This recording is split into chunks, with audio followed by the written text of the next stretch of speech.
শুরু হয়ে গিয়েছে এসআইআর এর শুনানি পর্ব। সূত্রে যা খবর, প্রথম পর্যায়ে শুনানি হচ্ছে প্রায় ৩২ লক্ষ ভোটারের, মূলত যারা আনম্যাপড অর্থাৎ 2002 এর যাদের কোনো যোগসূত্র পাওয়া যায়নি তাদেরকেই ডাকা হয়েছে এই শুনানি পর্বে। ভোটারদের কাছে নোটিশ পাঠিয়েছে নির্বাচন কমিশন, কিছু নথি চাওয়া হয়েছে, তার লিস্ট আগে থেকেই দেওয়া হয়েছিল।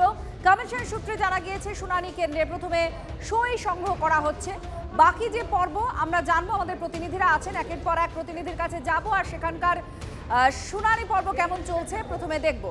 আমাদের সঙ্গে চন্দ্রকোনা থেকে অসীম রয়েছেন আমাদের প্রতিনিধি, হাওড়া থেকে সুব্রত আমাদের সঙ্গে রয়েছে, আর গোঘাট থেকে তন্ময় আমাদের সঙ্গে রয়েছে। প্রথমেই চন্দ্রকোনায় যায়, একটু জানতে চাইবো অসীম, চন্দ্রকোনা সেই জায়গা যেখানে অভিযোগ করা হয়েছিল যে নোটিশ পাওয়ার পরে মৃত্যু হয়েছে আতঙ্কে।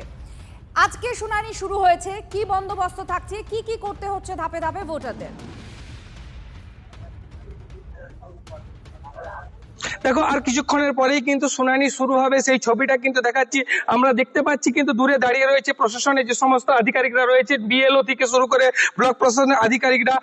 শুধু তাই নয়, সকাল থেকে কিন্তু প্রচুর বয়স্ক মানুষ ইতিমধ্যে এসেছে। প্রত্যেকের কাছ থেকে কথা বলে আমরা যেটা জানতে পেরেছি, এক কথায় 2002 এর ভোটার তালিকায় যাদের যোগসূত্র কিছু খুঁজে পাচ্ছে না নির্বাচন কমিশন, তাদের দিকে কিন্তু নোটিশ করা হয়েছে। তারা কিন্তু ইতিমধ্যে নোটিশ নিয়ে পৌঁছেছে। অনেকেই তারা জানাচ্ছেন তাদের কারো নামের সমস্যা রয়েছে, কারো বাবার নামের যে তালিকা সেখানে হয়তো বানানের ভুল রয়েছে। এলাকার যে এখানে কৃষি প্রধান এলাকার মানুষজন, তারা কিন্তু একটা অভিযোগ করছে যে একটা চরম হয়রানির সঙ্গে ছোট করে কথা বলা যায়, কি বলছেন তারা? আতঙ্ক আছে কোনোভাবে, আতঙ্কিত তারা? একেবারে এখানে যারা দাঁড়িয়ে রয়েছে সরাসরি তাদের সাথে কথা বলবো। আপনি কখন থেকে এসে দাঁড়িয়ে আছেন? আমি 10টার থেকে এখানে এসে আচ্ছা, এই যে দাঁড়িয়ে আছেন বা এই যে আপনাকে নোটিশ করা হয়েছে, কিছু আতঙ্ক লাগছে কিছু? এখানে আতঙ্ক কি আছে? আমার কাছে আছে, আমি ডিফেন্সে সার্ভিস করছি, ডিফেন্সের আমার ডকুমেন্ট আছে, আমি ডিফেন্সে প্রুফ করব। আপনাকে কেন ডাকা কেন হলো কেন? আমার বাবার নাম, আমার 2002 সালে আমার নাম নেই বলে। আচ্ছা, অনেকক্ষণ থেকে আপনি দাঁড়িয়ে আছেন, আপনি কাকে নিয়ে আসছেন? মাকে নিয়ে আসছি। মাকে নিয়ে আসছেন, কি হয়েছে? মায়ের কি সমস্যাটা কি? মায়ের 2002 সালে বুলু চৌধুরী করা আছে, কিন্তু মায়ের নাম কল্পনা চৌধুরী। আমার বাবা হেলথে সার্ভিস করতো, মা এখন পেনশন পাচ্ছে। সে কাগজপত্র আমার কাছে আছে, আমি নিয়ে আসবো। অথেন্টিক জিনিস, এতটা হয়রানির শিকার মা এই 4 দিন আগে চোখ কাটিয়েছে। মাকে অনেক কষ্টে আমি এনেছি। মায়ের ড্রপ চলছে, মায়ের এই মাত্র ড্রপ দিলাম। এটা বিরাট মানে এতটা একটা হয়রানি হচ্ছে যে সীমার বাইরে হয়রানি হচ্ছে। এগুলো করার কোনো মানে হয়নি। এগুলো কেন যে করছে আমি কিছু বুঝতে পারছি না। দেখো, বিভিন্ন মহলে কিন্তু বিভিন্ন ধরনের যারা আছে তাদের কিন্তু সঙ্গে থাকো অসীম। চন্দ্রকোনা থেকে একেবারে যে ভেন্যু রয়েছে, অর্থাৎ যেখানে একটা কেন্দ্র করা হয়েছে শুনানির জন্য, মিশ্র প্রতিক্রিয়া পাওয়া গেল। একজন বলছেন না কোনো ভয় নেই, নথি নিয়ে এসেছেন, আর একজন বলছেন হয়রানি হচ্ছে। আমরা একটু গোঘাটে যাব, আমাদের প্রতিনিধি আমাদের সঙ্গে আছেন তন্ময়। গোঘাটের ছবিটা একটু বলো, যারা ভোটাররা এসেছেন তাদের মুখ থেকে শুনতে চাইবো কোনো আতঙ্ক আছে কিনা, তারা কোনো হ্যারাসমেন্টের কথা বলছেন কিনা, কোনো অভিযোগ আছে কিনা।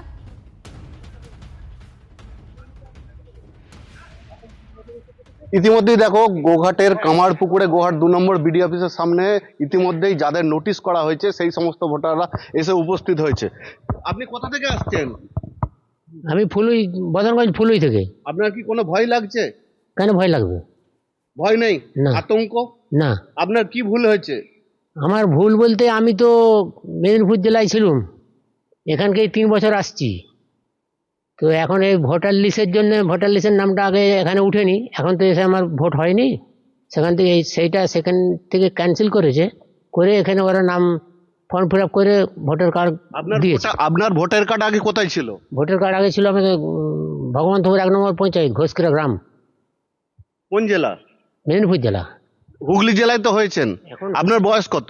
আমার বয়স 71। আপনার কি ভয় পাচ্ছে, আতঙ্ক? না না, ভয়। আপনার কাগজপত্র ঠিক আছে? তাহলে আপনাকে শুনানিতে ডাকা হলো কেন? ওই যে এখানে এখন ভোট দেয়া হয়নি তো, ওই 3 বছর এসেছি, এই তো নামটা এই বছর চেঞ্জ হয়েছে। আপনি কোথা থেকে আসছেন? ফুলুই থেকে। আপনাকে নোটিশ করা হয়েছে? হ্যাঁ, হয়েছে। কতক্ষণ আছেন এখানে? আমি 8 ঘন্টা আছি। কি আপনার কি কোনো আতঙ্কিত? না, আতঙ্কিত কিছু নয়, আমার শুধু ওই নামটার গোলমাল আছে বলে সেই জন্য আমি।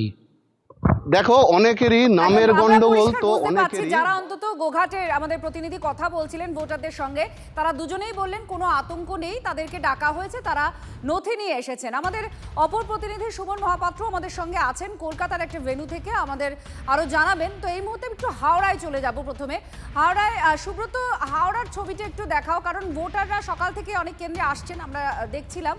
কি কি করতে হচ্ছে তাদের, কোনো চিন্তা, উদ্বেগ বা কোনো রকম তাদের কোনো অভিযোগ কিছু আছে, তারা কি বলছেন? দেখো একেবারেই হাওড়াতে প্রায় 2 লক্ষ মানুষকে এই নো ম্যাপিং ভোটার যারা অর্থাৎ 2002 সালে যাদের ভোটার লিস্টে কোনো সমস্যা হয়েছিল তাদেরকে কিন্তু ডাকা হয়েছে। হাওড়া সদর এবং গ্রামীণ জুড়ে প্রায় 2 লক্ষ মানুষকে ডাকা হয়েছে। আমি এই মুহূর্তে দাঁড়িয়ে আছি বালি বিধানসভা 169 নম্বর বালি বিধানসভা কেন্দ্রের বেলুর শ্রমিক মঙ্গল কেন্দ্রের যে ভেন্যু, সেখানে কিন্তু সকাল থেকেই পুলিশি তৎপরতা যেমন একদিকে চোখে পড়ছে, অন্যদিকে কিন্তু নির্বাচন কমিশনের যে আধিকারিকরা তারাও কিন্তু এসে রয়েছেন। এবং যেটা জানা যাচ্ছে নির্বাচন কমিশনের পক্ষ থেকে যে নির্দেশ দেওয়া হয়েছে পুলিশ কিন্তু তা পালন করছে, অর্থাৎ কোনো রাজনৈতিক দলের বিএলএ তারা কিন্তু এর ভেতরে প্রবেশ করতে পারছেন না। শুধুমাত্র নির্দিষ্ট বিএলও, ইআরও এবং নির্বাচন কমিশনের আধিকারিকরা তারা রয়েছে।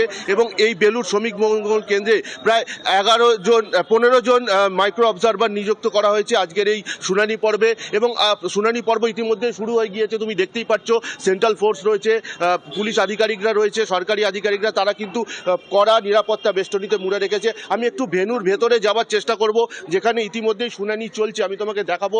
এই সেই ভেন্যু, এখানে প্রায় 3,500 মানুষকে আজকে শুনানি করা হবে এবং এখানে প্রায় 11টি টেবিল করা হয়েছে, তোমাকে আমি দেখাবো, যেখানে মাইক্রো অবজারভাররা বসে রয়েছেন এবং তারা শুনানি করছে। আমি একটু কথা বলে নেবার চেষ্টা করব। আপনি কি শুনানিতে এসছেন? কেন এসছেন? 2002 সালে কি কোনো সমস্যা ছিল?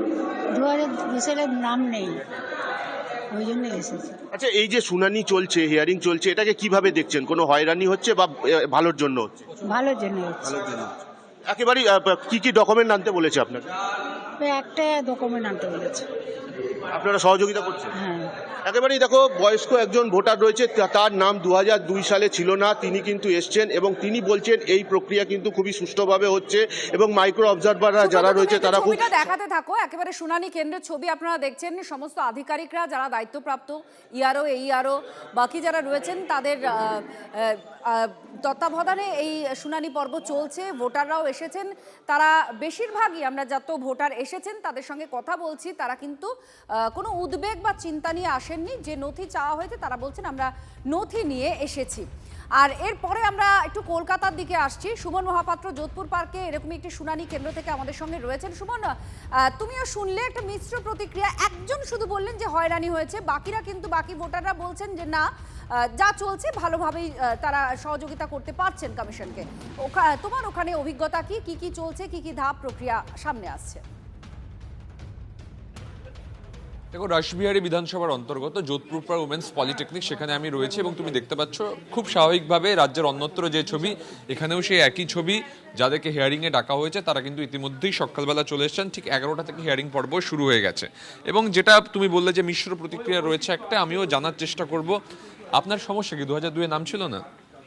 আমাকে বলেছেন আজকে আসতে, এক্স্যাক্টলি কি হয়েছে আমি ঠিক জানি না, আমাকে বলেছে ডকুমেন্টস নিয়ে আসতে। তো মানে এটা কি কোথাও একটা হ্যারাসমেন্ট হচ্ছে নাকি ভালোর জন্য কাজ হচ্ছে একটা? আমার তো মনে হয় ঠিকই আছে, যেটা নিয়ম সেটা ফলো করলে সবারই ভালো হবে। আপনার কি 2002 কোনো ইস্যু ছিল? না না, তাহলে কি আমার সমস্যা? না, আমার বৌমার একটা প্রবলেম হয়েছে, ওরা চিঠি দিয়েছে, সেটার জন্যই আমি এসেছি। ও এখানে থাকে না, তো ওর ডকুমেন্ট সব নিয়েই আমি এসেছি। ও ভোটও দিয়ে গেছে। আপনারও কি 2002 কোনো ইস্যু ছিল? না, আমার মেয়ের নামটা আছে, কিন্তু ওকে ডেকেছেন হিয়ারিংয়ে, আমি ওর গার্জিয়ান বাবা হিসেবে এসেছি। মানে 2002 নাম ছিল? হ্যাঁ। তাও হিয়ারিং এর জন্য? ওর নাম 2002 ছিল না, আমার ছিল। আপনার নাম ছিল?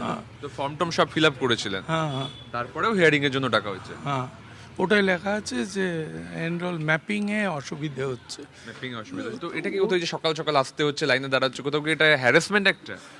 তা তো কাজ বন্ধ করে আসতেই হচ্ছে, কিন্তু উপায়ই বা কি? যদি এরকম কাউকে সত্যি বাছা সম্ভব হয় তাহলে খুব ভালো, কিন্তু যদি মানে বেনজলের মতো অন্যরা ঢুকে যায় তাহলে এটা তো সম্পূর্ণই হ্যারাসমেন্ট, আমাদের সময়টা নষ্ট করা। দেখো, মিশ্র প্রতিক্রিয়া এখানেও, তবে প্রত্যেকে কিন্তু পজিটিভলি নিচ্ছেন যে যদি নথি পেশ করে সমস্যার সমাধান হয় তাহলে সেটা করতে আপত্তি নেই, কিন্তু এই কাজ বন্ধ করে এর জন্য ওর জন্য এখানে আসতে হয়েছে এবং এসে লাইনে দাঁড়াতে হচ্ছে, এটা কোথাও তো একটু হ্যারাসমেন্ট বটে, এমনটাই প্রতিক্রিয়া এখান থেকে। ধন্যবাদ আমাদের প্রতিনিধিরা। এবং জেলাওয়ারি কলকাতার একটি শুনানি কেন্দ্রের ছবি দেখাচ্ছিলেন। অধিকাংশই একটা মিশ্র প্রতিক্রিয়া, তবে বেশিরভাগ ভোটাররা যারা এসেছেন শুনানি কেন্দ্রে নথি নিয়ে, তারা কোনো রকম অসহযোগিতার কথা কিন্তু বলছেন না। তারা বলছেন যে ভালোর জন্য এবং নিয়ম মেনে যা করার তা করতে হবে। এটা আখেরে যদি ভালো হয়, বৈধ ভোটার যদি একজনও বাদ না যান, তাহলে এই প্রক্রিয়া অত্যন্ত পজিটিভলি তারা নিচ্ছেন। আপনারা বিভিন্ন জায়গার ছবি দেখছেন এবং 32 লক্ষ প্রায় ভোটার যাদেরকে শুনানি পর্বে ডাকা হয়েছে, সেই ভোটারদের যে কি নথি আনতে হবে সেই নথির কথাও বলে দেওয়া হয়েছে। বারাসাতের ছবি আপনারা দেখতে পাচ্ছেন এই মুহূর্তে। আর এই যে শুনানি পর্ব চলছে সেখানে যেমন নির্বাচন কমিশন একদম খুঁটিয়ে খুঁটিয়ে বলে দিয়েছে কি করতে হবে কি করা যাবে না, তার সঙ্গে সঙ্গে যেটা অতিরিক্ত সেটা হচ্ছে শাসক এবং বিরোধী দল উভয়েরই কড়া নজর রয়েছে।